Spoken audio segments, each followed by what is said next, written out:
नमस्कार दोस्तों, मैं शबनम कुमारी आप सभी का इस छोटे से मंच पर हार्दिक अभिनंदन करती हूँ।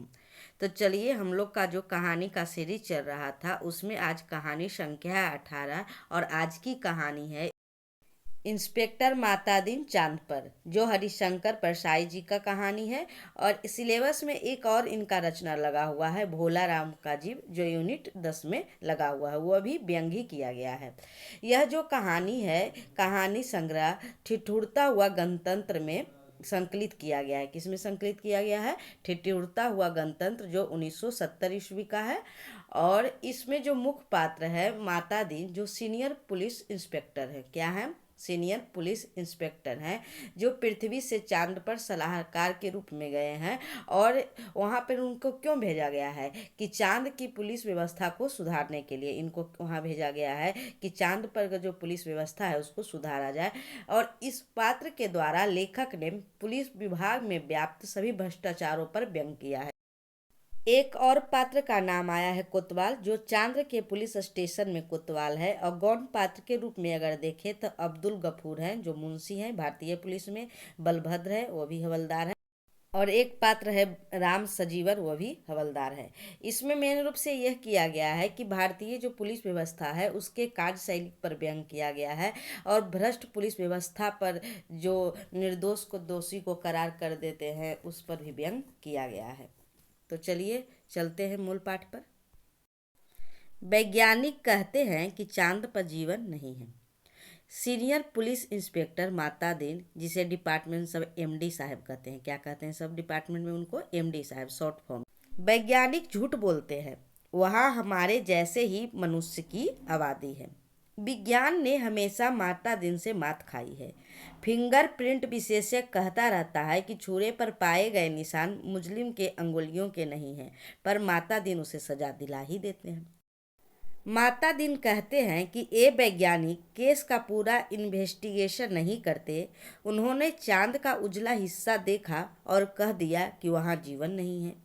मैं चांद का अंधेरा हिस्सा देख कर आया हूँ, वहाँ मनुष्य जाति है। कौन कहते हैं? माता दिन। यह बात सही है कि क्योंकि अंधेरे पक्ष के माता दिन माहिर माने जाते हैं। पूछा जाएगा कि इंस्पेक्टर माता दिन चांद पर क्यों गए थे?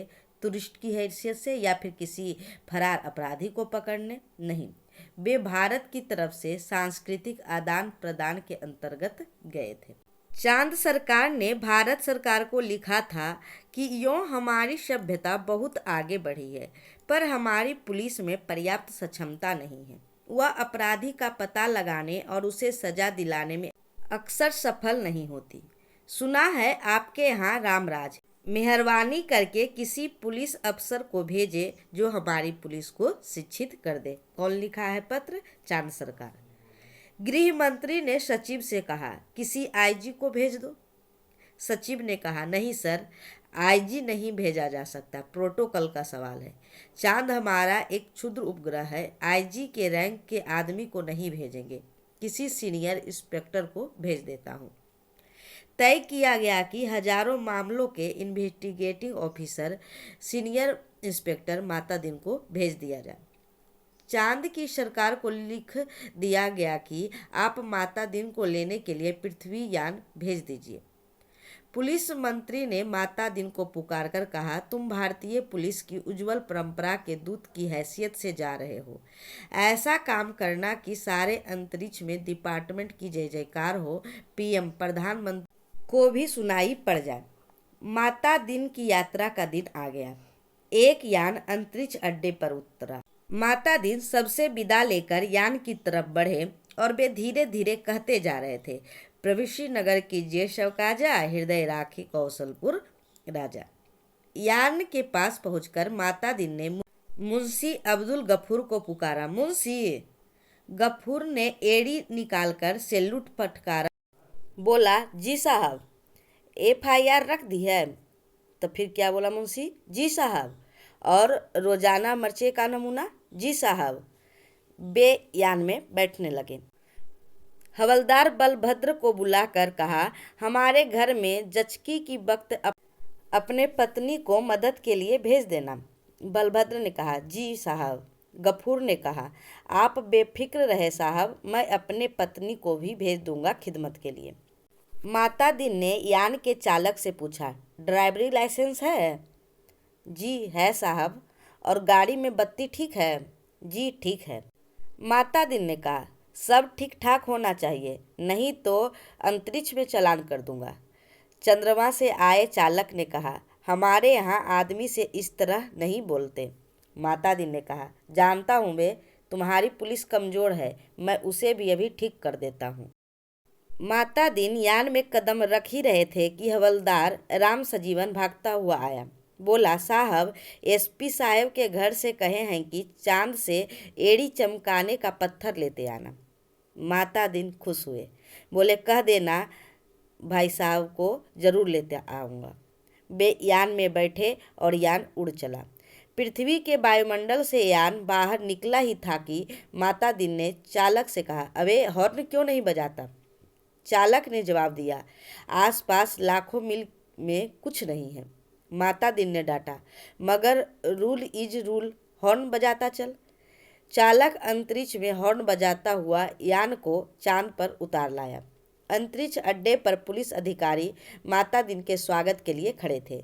माता दिन रॉब से उतरे और उन अफसरों के कंधों पर नजर डाली।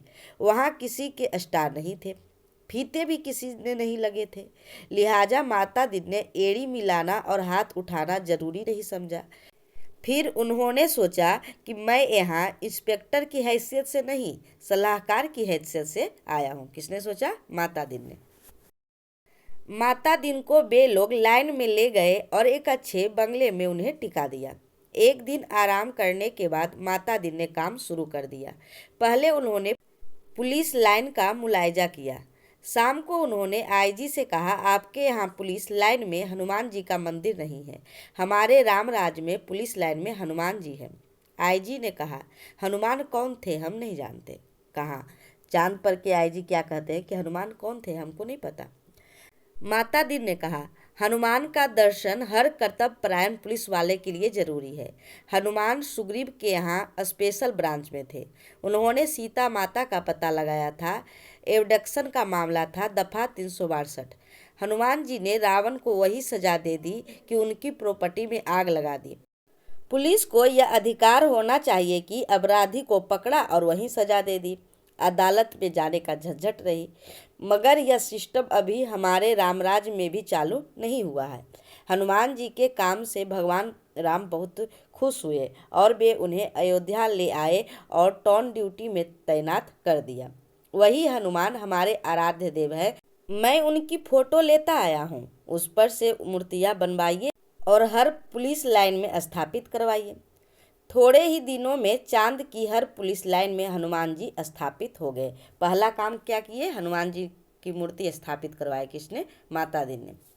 माता दिन ने उन कारणों का अध्ययन कर रहे थे कि जिनसे पुलिस लापरवाह और अलाल हो गई है।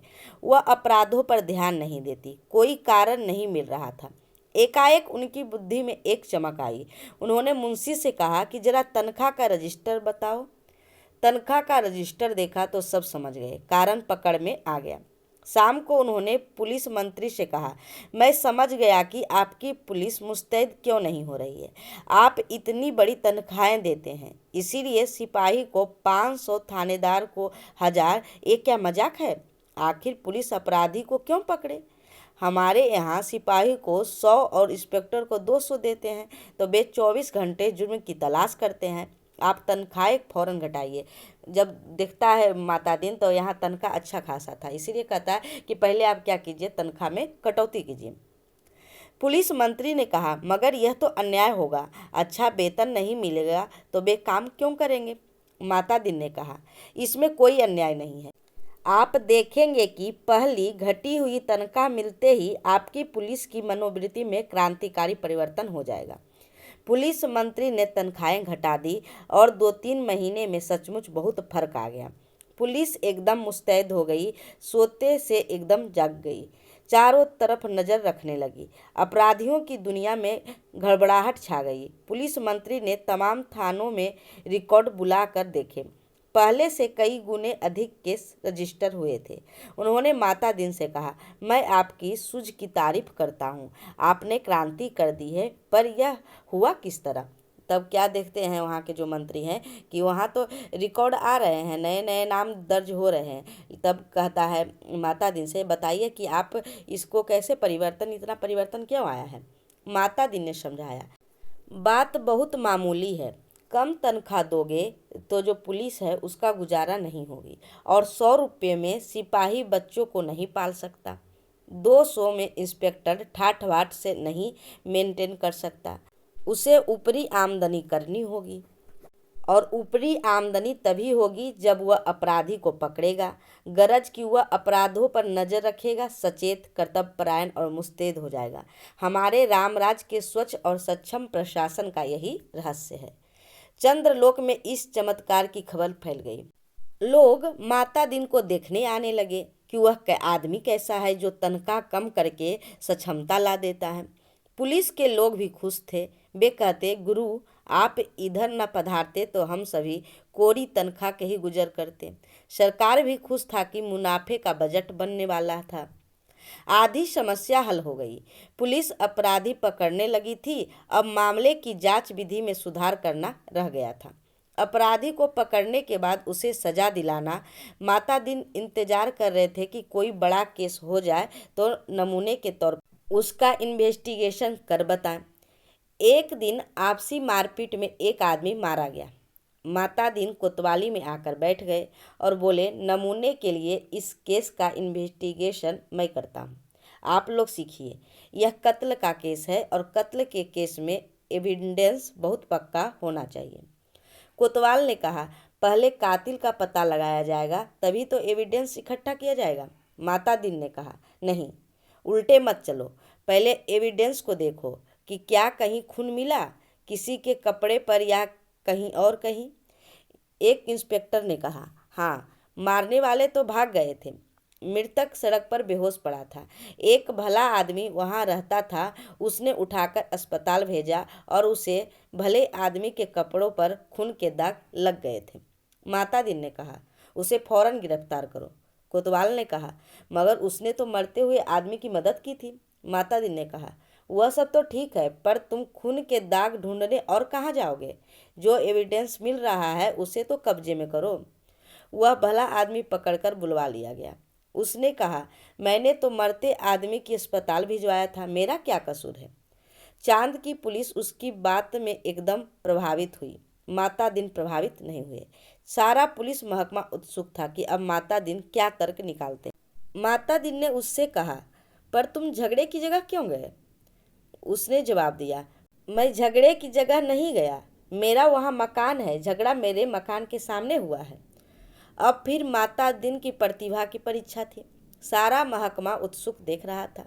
माता दिन ने कहा, मकान तो ठीक था, पर पूछता हूँ कि झगड़े की जगह जाना ही क्यों? इस तर्क का कोई जवाब नहीं था। वह बार बार कहता, मैं झगड़े की जगह नहीं गया, मेरा वही मकान है। माता दिन उसे जवाब देते, सो ठीक है, पर झगड़े की जगह जाना ही क्यों? इस तर्क प्रणाली से पुलिस के लोग बहुत प्रभावित हुए। अब माता दिन जी ने इन्वेस्टिगेशन का सिद्धांत समझाया। देखो, आदमी मारा गया है तो यह पक्का है कि किसी ने उसे जरूर मारा। कोई कातिल है, किसी को सजा होनी है। सवाल है कि किसको सजा होनी है।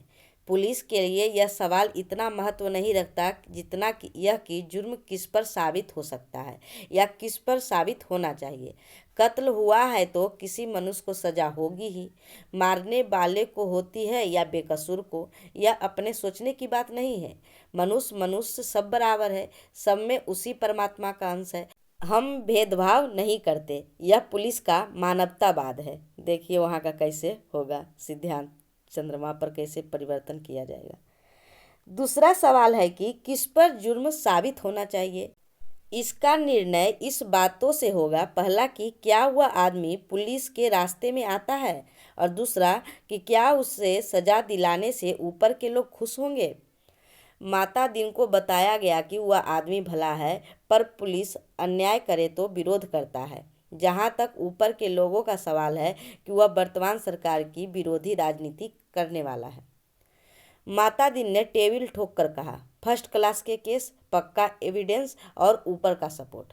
एक इंस्पेक्टर ने कहा, पर हमारे गले यह बात नहीं उतरती कि एक निरपराध भले आदमी का सजा दिलाई जाए। माता दिन ने समझाया, देखो मैं समझा चुका हूँ कि सब में उसी ईश्वर का अंश है। सजा इसे हो या कातिल को, फांसी पर तो ईश्वर ही चढ़ेगा ना। फिर तुम्हें कपड़े पर खून मिल रहा है, इससे छोड़ के तुम कहाँ खून ढूंढते फिरोगे? तुम तो भरो FIR। माता दिन ने FIR कर भरवा दी और बखत जरूरत के लिए जगह खाली छुड़वा दी। दूसरे दिन पुलिस कोतवाल ने कहा, गुरुदेव हमारी तो बड़ी आफत है। तमाम भले आदमी आते हैं और कहते हैं कि उस बेचारे बेकसूर को क्यों फंसा रहे हो। ऐसा तो चंद्रलोक में कभी नहीं हुआ। बताइए हम क्या जवाब दें? हम तो बहुत शर्मिंदा हैं। माता दी ने कोतवाल से कहा, घबराओ मत। शुरू शुरू में इस काम में आदमी को शर्म आती है, आगे तुम्हें बेकसूर को छोड़ने में शर्म आएगी। हर चीज़ का जवाब है। अब आपके पास जो आए उससे कह दो, हम जानते हैं कि वह निर्दोष है, पर हम क्या करें, यह सब ऊपर से हो रहा है। कोतवाल ने कहा, तब वे SP के पास जाएंगे। माता दिन बोले, SP भी कह देंगे कि ऊपर से हो रहा है। तब वे IG के शिकायत करेंगे, IG भी कह देंगे कि सब ऊपर से हो रहा है। तब वे लोग पुलिस मंत्री के पास पहुंचेंगे, पुलिस मंत्री भी कहेंगे, भैया मैं क्या करूं, यह सब ऊपर से हो रहा है। यह एक वाक्य है, यह ऊपर से हो रहा है। इसके माध्यम से लेखक ने क्या किए हैं, व्यंग किए हैं हमारी शासन व्यवस्था पे, पुलिस की व्यवस्था पे। तो वे प्रधानमंत्री के पास जाएंगे, प्रधानमंत्री भी कहेंगे, मैं जानता हूं कि वह निर्दोष है, यह ऊपर से हो रहा है। कोतवाल ने कहा, तब वे? माता दिन ने कहा, तब क्या, तब वे किसी के पास जाएंगे, भगवान के पास ना। मगर भगवान से पूछकर कौन लौट सका है? कोतवाल चुप रह गया। वह इस महान प्रतिभा से चमत्कृत था। माता दिन ने कहा, एक मुहावरा ऊपर से हो रहा है, हमारे देश में 25 सालों से सरकार को बचा रहा है, तुम भी इसे सीख लो। केस की तैयारी होने लगी। माता दिन ने जब कहा कि अब 4-6 चश्मदीद गवाह लाओ। कोतवाल, चश्मदीद गवाह कैसे मिलेंगे? जब किसी ने उसे मारते देखा ही नहीं तो चश्मदीद गवाह कोई कैसे होगा? माता दिन ने सिर ठोक लिया। किन बेवकूफ़ों के बीच फंसा दिया गवर्नमेंट ने। इन्हें तो ABCD भी नहीं आती। झल्ला कर कहा, चश्मदीद गवाह किसे कहते हैं जानते हो? चश्मदीद गवाह वह नहीं है कि जो देखे, बल्कि वह है जो कहे कि मैंने देखा।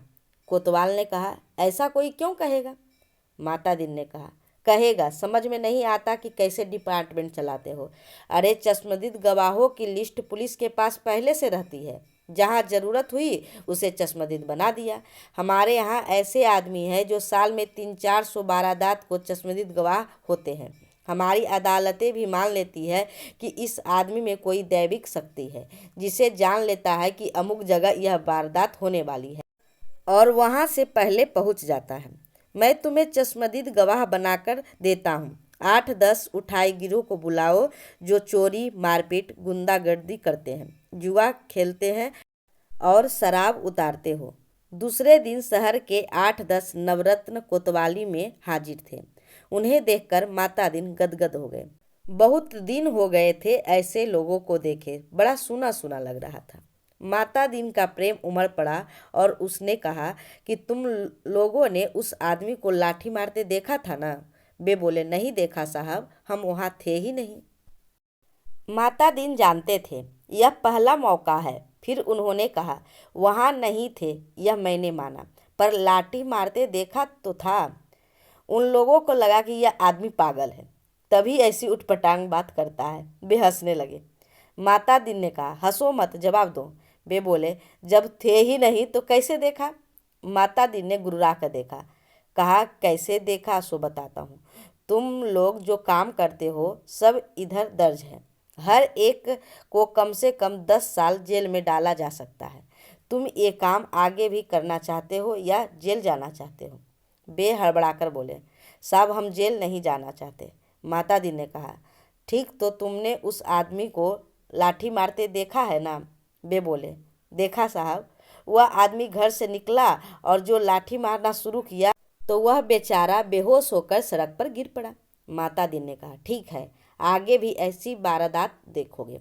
वे बोले, साहब जो आप कहेंगे सो देखेंगे। कोतवाल इस चमत्कार से थोड़ी देर के लिए बेहोश हो गया। होश आया तो माता दीन के चरणों में गिर पड़ा।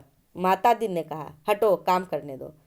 कोतवाल पाँवों से लिपट गया, कहने लगा, मैं जीवन भर इस श्री कमलों में पड़ा रहना चाहता हूँ। माता दीन ने आगे की सारी कार्य प्रणाली तय कर दी। FIR बदलना, बीच के पन्ने डालना, रोज नामचा बदलना, गवाहों को तोड़ना, सब सिखा दिए। उस आदमी को 20 साल की सजा हो गई। चांद की पुलिस शिक्षित हो चुकी थी। धड़ाधड़ केस बनने लगे और सजा होने लगी। चांद की सरकार बहुत खुश थी। पुलिस की ऐसी मुस्तैदी भारत के सरकार के ही सहयोग का नतीजा था। चांद की संसद ने एक धन्यवाद का प्रस्ताव पास किया। एक दिन माता दीन जी सार्वजनिक अभिनंदन किया गया और वे फूलों से लदे खुली जीप पर बैठे थे। आसपास जय जयकार करते हजारों लोग बेहाथ जोड़कर अपने गृह मंत्री के स्टाइल में जवाब दे रहे थे। जिंदगी में पहली बार ऐसा कर रहे थे, इसीलिए थोड़ा अटपटा लग रहा था। 26 साल पहले पुलिस में भर्ती होते वक्त किसने सोचा था कि एक दिन दूसरे लोक में उनका इस तरह अभिनंदन होगा। वे पछताए, अच्छा होता कि इस मौके के लिए कुर्ता, धोती और टोपी ले आते। भारत के पुलिस मंत्री टेलीविजन पर बैठे यह दृश्य देख रहे थे और सोच रहे थे कि मेरी सद्भावना यात्रा के लिए वातावरण बन गया। कुछ महीने निकल गए। एक दिन चांद की सांसद का विशेष अधिवेशन बुलाया गया। बहुत तूफान खड़ा हुआ। गुप्त अधिवेशन था, इसीलिए रिपोर्ट प्रकाशित नहीं हुई, पर संसद की दीवारों से टकराकर कुछ शब्द बाहर आए। सदस्य गुस्से में चिल्ला रहे थे, कोई बीमार बाप का इलाज नहीं कराता, डूबते बच्चों को कोई नहीं बचाता, जलते मकान की आग कोई नहीं बुझाता, आदमी जानवर से बदतर हो गया है, सरकार फौरन इस्तीफा दे। दूसरे दिन चांद के प्रधानमंत्री ने माता दीन को बुलाया। माता दीन ने देखा कि वे एकदम बूढ़े हो गए थे। लगा कि कई रात से सोए नहीं हैं।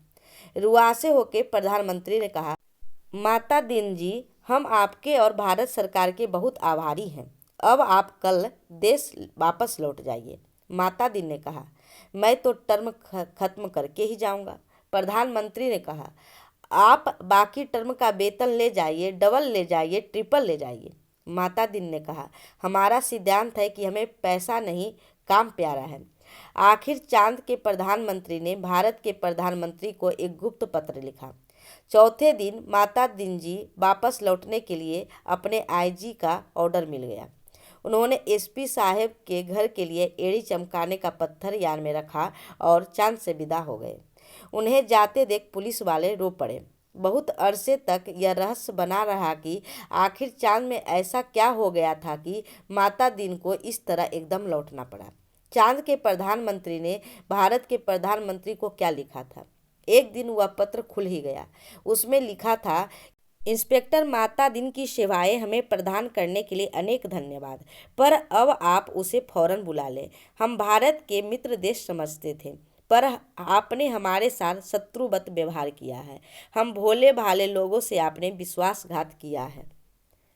आपके माता दीन जी हमारे पुलिस को जैसा कर दिया है, उसके नतीजे ये हुए हैं कि कोई आदमी किसी मरते हुए आदमी के पास नहीं जाता, इस डर से कि वह कत्ल के मामले में फंसा दिया जाएगा। बेटा बीमार बाप की सेवा नहीं करता, वह डरता है कि बाप मर गया तो उस पर कहीं हत्या का आरोप नहीं लग जाए।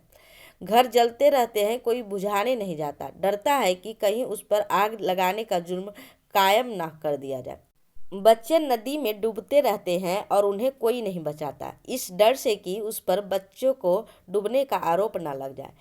सारे मानवीय संबंध समाप्त हो रहे हैं। माता दीन जी हमारी आधी संस्कृति नष्ट कर दी है।